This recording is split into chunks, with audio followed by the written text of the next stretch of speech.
Caption Close Chicago, AP, the van was coming for Richard Rivera, but it was taking a long time. He waited inside the entrance of St. Anthony Hospital where he had spent the past 3 days getting off heroin. His next stop, a sober living facility.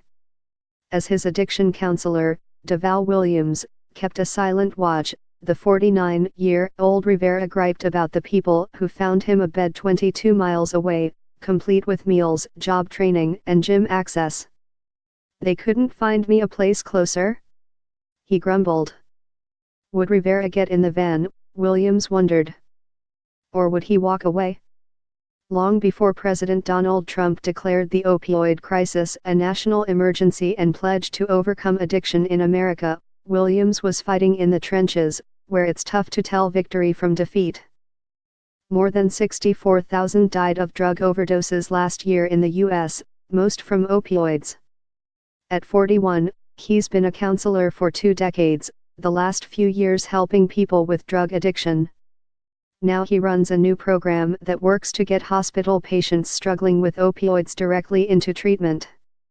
Similar programs, called warm handoffs, have been shown by early research to decrease the chance of relapse.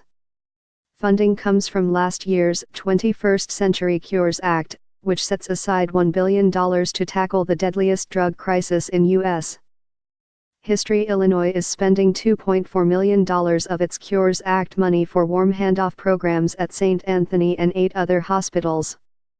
All states got a slice in April and expect to get more next year.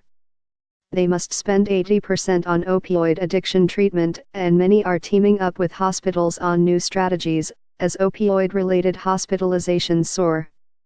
Williams and others on the front lines see the Cures money as a glint of hope, but they know addiction is a powerful adversary.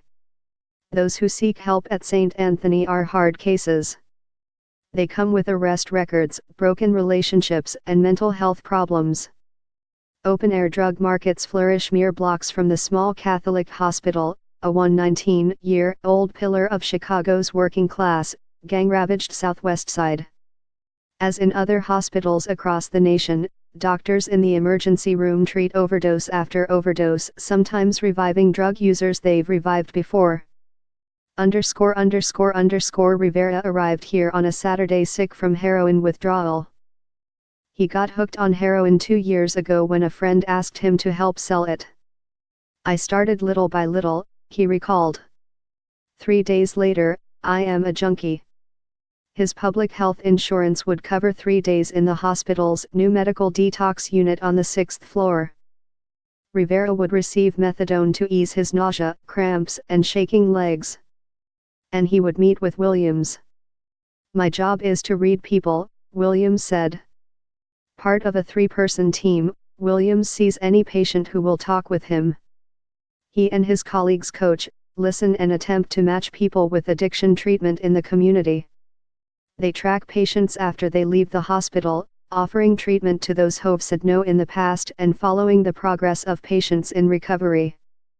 The work is challenging.